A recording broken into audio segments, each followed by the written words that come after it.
BEd प्रथम semester के सभी छात्र ध्यान देंगे कि आपके तृतीय प्रश्न पत्र शैक्षिक प्रशासन, प्रबंधन, पर्यावरण शिक्षा एवं स्वच्छता में आज आपको हम नेक्स्ट चैप्टर कक्ष प्रबंधन के बारे में चर्चा होगी। यानी क्लासरूम मैनेजमेंट किसे कहते हैं। जैसा कि आप लोग जानते हैं कि कॉलेज में जो महत्व कॉलेज के प्रिंसिपल का होता है यानी मुखिया के रूप में, ठीक उसी तरह से कक्षा के लिए अध्यापक का होता है। संस्था का जो प्रमुख है यानी प्रिंसिपल, वो समस्त गतिविधियां उसके क्षेत्र के अंतर्गत आते हैं, लेकिन क्लासरूम का प्रबंधन अध्यापक की संपूर्ण जिम्मेदारी होती है। अध्यापक से अपनी कक्षा का नियंत्रण यानी उसका अच्छा प्रबंधन करने की एक उम्मीद की जाती है। कक्षा प्रबंधन में अध्यापक को पर्यवेक्षकीय स्टाफ यानी कॉलेज के क्लास के अलावा भी अन्य क्रियाओं में भी उनका योगदान होता है। और यदि आप जिस भी कॉलेज में यदि कक्षाओं का उचित ढंग से प्रबंधन नहीं किया जाता तो विद्यालय में कुसंचालित संस्था के रूप में समाज में चिन्हित होने लगता है। इसीलिए अध्यापक को कक्षा का कुशल प्रबंधन होना अति आवश्यक है। केवल सुसंचालित कक्षा में ही शैक्षिक क्रियाओं में सीखने से सफलता प्राप्त होती है। सफल तथा शिक्षण कक्षा में नियंत्रण अति आवश्यक होता है। यदि अध्यापक कक्षा को अच्छी तरह नियंत्रित करने में समर्थ नहीं होगा तो उसे अध्यापक नहीं कहा जा सकता। क्लासरूम का जो प्रबंधन प्रत्यक्ष रूप से यदि आप देखें तो यह व्यक्तित्व के अनुपात के अनुसार होता है, क्योंकि किसी भी अध्यापक में 3 गुण होने चाहिए। 3 गुण जो होंगे, पहला है सामान्य अकादमिक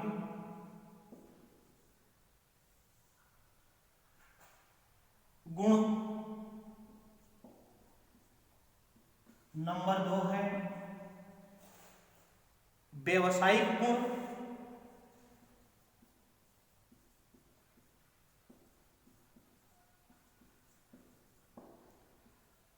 नंबर 3 है व्यक्तित्व गुण।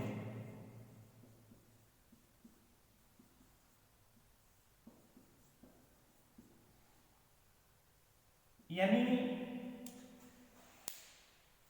इन तीनों गुण जो है, सामान्य अकादमिक गुण, व्यवसायिक जो कार्यकुशलता है यानी जो गुण है, और व्यक्तित्व। अब हमारी आपकी चर्चा होती है कि सामान्य अकादमिक गुण किसे कहते हैं, व्यवसायिक कार्यकुशलता क्या होती है, और व्यक्तित्व यानी पर्सनालिटी कैसी होनी चाहिए। पहली चीज आती है सामान्य अकादमिक गुण। सामान्य अकादमिक गुण का मतलब यह होता है कि किसी भी शिक्षक को अपने विषय पर स्वामित्व होना चाहिए। यदि आप में अपने विषय का अच्छा नॉलेज नहीं है, यानी विषय पर आपको अपनी पकड़ नहीं, अच्छे से उसको डिक्टेट नहीं कर सकते हो, तब कभी भी कक्षा का मैनेजमेंट आपका अच्छा नहीं हो सकता। दूसरी बात आती है पर्याप्त सामान्य ज्ञान होना चाहिए। अब पर्याप्त सामान्य ज्ञान का मतलब यह है कि क्लास के बच्चे जो भी विषयगत पूछें या वर्तमान में कुछ घटित घटनाएं हों उनके बारे में पूछें, तो आप में एज ए शिक्षक उन बातों को डिक्टेट करने की, यानी कि उनकी जिज्ञासा को शांत करने की आप में योग्यता होनी चाहिए। तीसरी चीज आती है ज्ञान की पिपासा, यानी प्रत्येक शिक्षक को, इसीलिए डॉक्टर राधाकृष्णन ने लिखा है कि एक शिक्षक आजीवन विद्यार्थी बन के रह जाता है। यानी जितने बार हम अपनी पुस्तकों को या हम अपनी जो भी क्लास में एक्सप्लेन करने हैं उसको जब तक स्वाध्याय करके नहीं जाएंगे, जितनी बार हम पढ़ेंगे उतनी बार नई नई चीजें वह हमारे मन मस्तिष्क में प्राप्त होंगी। इसीलिए शिक्षक को सदैव ज्ञान के प्रति एक पिपासा होनी चाहिए। चौथी चीज होती है अभिव्यक्ति में प्रभाव। जैसे आप में बहुत अच्छा नॉलेज है किंतु आपके पास प्रेजेंटेशन करने की क्षमता अच्छी नहीं है। यदि आप में प्रेजेंटेशन करने की क्षमता अच्छी नहीं है तो जो आपके अंतर्निहित जो ज्ञान है वह किसी काम का नहीं होगा। इसलिए शिक्षक को क्या चाहिए कि अपने अकादमिक में उसमें प्रेजेंटेशन यानी अभिव्यक्ति का जो प्रवाह है वो बहुत अच्छा होना चाहिए, ताकि आपकी शैली ऐसी हो जो लोगों की बात समझ में आए और लोग उसका समझें और उसको आत्मसात करें। ऐसी आपके अंदर बोलने की यानी अपने विषय का विचार रखने की शैली होनी चाहिए। यानी ये चार गुण क्या आए, सामान्य अकादमिक गुण में आए। दूसरा इसमें मैंने आपको बताया कि व्यवसायिक गुण या व्यवसायिक कार्यकुशलता। देखिए व्यवसायिक का मतलब यह है कि जैसे पर्याप्त व्यवसायिक प्रशिक्षण, जैसे कुछ लोग होते हैं विभिन्न प्रकार की जब उनकी सेवाएं पूर्ण हो जाती हैं तो उस सेवा के पूर्ण होने के बाद भी वो प्रशिक्षण देने का काम करते हैं। या आप सब बीएड कर रहे हैं तो आपको एज ए टीचर कैसे प्रेजेंट करना है, कैसे आपको अपनी क्लास देखनी है, कैसी पाठ्य योजनाएं बनानी है, कैसे कक्षा के अनुसार आपको करना है, तो इन सब की आपको जानकारी होनी चाहिए। जैसे व्यवसायिक प्रवीणता हो, जैसे हम शिक्षक हों तो शिक्षक के रूप में हमारे अंदर एक ऐसा एकेडमिक और प्रोफेशनल दोनों ऐसी एक्टिविटीज हों कि लोगों को देखने में यानी समाज के लोगों में देखने में ऐसा महसूस हो कि बहुत अच्छा कार्य है। जैसे सेवा में रहते हुए आप प्रशिक्षण देते हैं या शिक्षण जितने दिन आप पढ़ाते जाते हैं जिसको कहते हैं नहीं एक्सपीरियंस हो रहा है, यानी जितने दिन आप शिक्षण में कार्य करते हैं उतने ही आप परिपक्व होते हैं। और जैसे जैसे आपने टीचर बनने के लिए आपने तय किया कि हम शिक्षक बनेंगे तो शिक्षक के रूप में जो आपका जीविकोपार्जन चलेगा, उस जो व्यवसाय हुआ यानी जिससे आपको धनोपार्जन हो रहा है उसके प्रति आप में प्रेम होना चाहिए। जैसे आप शिक्षक बन गए तो शिक्षक के रूप में आप में उस व्यवसाय के प्रति समर्पण हो,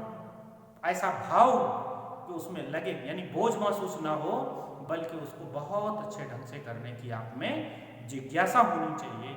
ये क्या आता है हमारा व्यवसायिक कार्यकुशलता या व्यवसायिक गुण में आता है।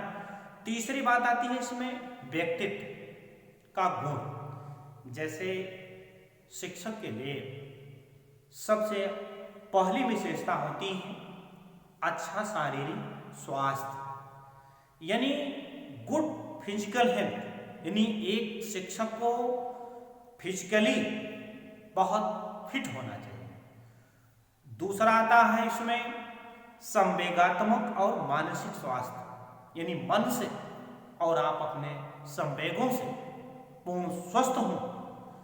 अच्छी बुद्धि मतलब संकीर्ण विचारधारा वाली बुद्धि नहीं होनी चाहिए, अच्छी बुद्धि होनी चाहिए, उत्तम चरित्र हो, और जिन बच्चों को क्लास पढ़ाते हैं उनको आपके पढ़ाने में आप उनके साथ ऐसा बिहेव करें कि जिससे आपको अपनत्व दिखे, यानी उनसे स्नेह करें, प्रेम करें। विनोद प्रियता, जैसे मान लीजिए कोई आप अपने विषयगत टॉपिक को पढ़ा रहे हैं तो विषयगत नीरस ना हो, इसलिए बीच बीच में ऐसे प्रसंग होने चाहिए जिससे उनको भी हंसी आ जाए, उनको भी ऊबन न महसूस हो। यानी आपकी पर्सनालिटी ऐसी होनी चाहिए जैसे एक शिक्षक को आप जानते रहिए, उनका जो दृष्टिकोण हो, आशावादी दृष्टिकोण हो, लोकतांत्रिक दृष्टिकोण हो, न्याय और निष्पक्षता का भाव हो, आप में सहानुभूति और बुद्धिमत्ता इतनी अच्छी हो कि लोग देखें तो आपको समाज का एक आइडियल शिक्षक समझें। न्याय और निष्पक्षता जब आप करने लगें तो उसमें बिना किसी भेदभाव के ऐसा न्याय करें कि लगे कि हाँ, एज ए शिक्षक के रूप में आपने बहुत अच्छा काम किया। और सबसे बड़ी बात ये होती है शिक्षक के लिए टाइम मैनेजमेंट, यानी समय का बिल्कुल पंक्चुअल होना चाहिए।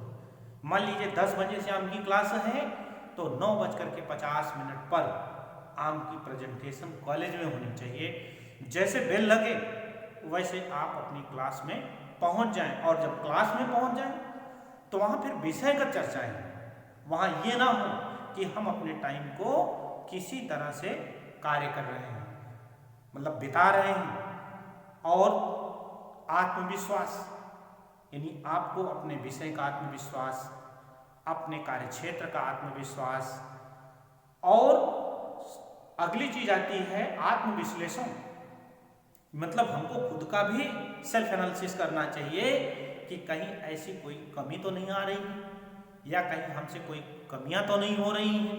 क्योंकि आप अगर 10, 20, 50, 100 जो भी बच्चों को आप पढ़ा रहे हैं, उनके भविष्य के निर्माणकर्ता के रूप में आप एक निर्माता होते हैं। इसीलिए आप में उत्साह बहुत हो, जितना आप उत्साहित होंगे उसी तरह से आपकी क्लास के समस्त बच्चे उत्साहित होंगे। और परिश्रमशीलता, एकदम तन मन धन से आपको अपने विषयगत परिश्रम करना चाहिए।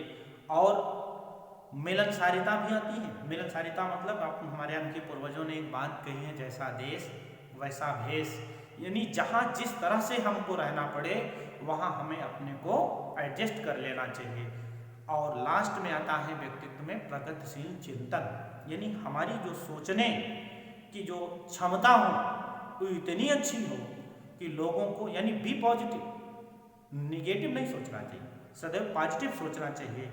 यदि जितने भी चीज़ें की चर्चाएं मैंने अभी आपसे की, यदि ये अध्यापक में गुण आ गए तो वह अपनी कक्षा में चाहे विषयगत हो, चाहे एकेडमिक हो, चाहे प्रोफेशनल हो, चाहे एज ए व्यक्तित्व के रूप में, वह अपनी कक्षा का बहुत ही अच्छे ढंग से यह मैनेजमेंट, यानी क्लास का जो मैनेजमेंट है वो बहुत अच्छे ढंग से कर सकता है। क्योंकि कक्षा का जो प्रबंधन है, एक ब्रूक्स मनोवैज्ञानिक है, उन्होंने लिखा कि कक्ष प्रबंधन एक संगठनात्मक कार्य प्रणाली है जिसमें विविध प्रकार के वातावरण में